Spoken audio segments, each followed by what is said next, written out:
Eu também, Perosa, e aí já entra um pouquinho na pergunta que eu queria fazer, em relação à mudança no comportamento, você estava falando da cadeia do etanol, como as margens são menores para a usina.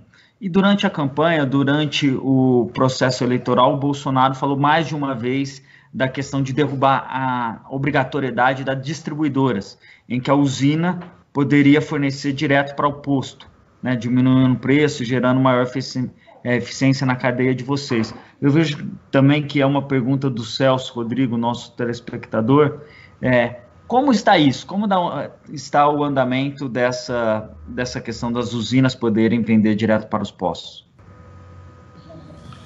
Boa pergunta, Marcelo. Isso foi uma bandeira do presidente, né? E eu entendo da seguinte forma, né? Hoje, o sistema de distribuição, o grande custo da do etanol hoje, sem dúvida, é a distribuição, né? Porque você não produz cana, você não produz etanol na cidade de São Paulo. Você produz cana e etanol no interior do estado, ou no interior do país, vamos dizer, né? Onde tem uma maior disponibilidade de área rural e etc., né?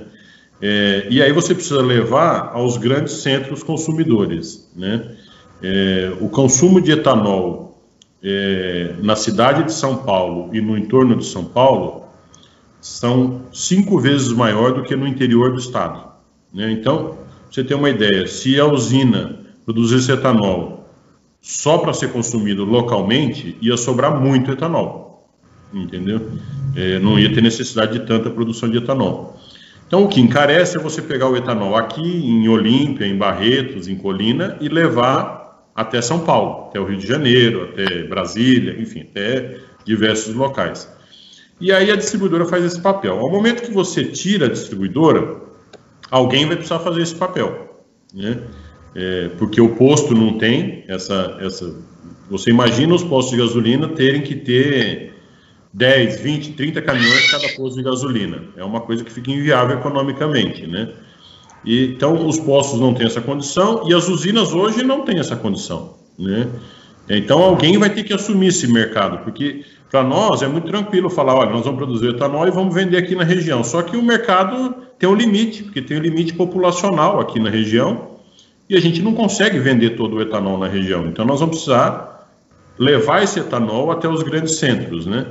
E se não for a distribuidora, vai ser a usina que vai ter que fazer isso. Então, as usinas vão ter que, elas mesmas, terem um esquema de logística, né, para fazer essa distribuição do etanol.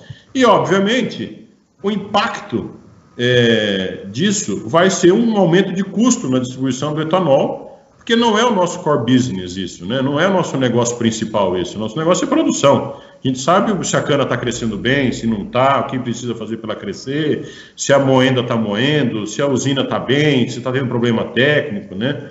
Então, a gente pode até se especializar, não digo que não... eu acho que pode até haver um acúmulo de margens, o que não seria negativo, mas vai mudar de cadeira e não vai mudar, não vai resolver o problema, entendeu? Suposto problema, porque alguém tem que levar esse etanol aos grandes centros consumidores, né? Então, eu acho que é válida a experiência.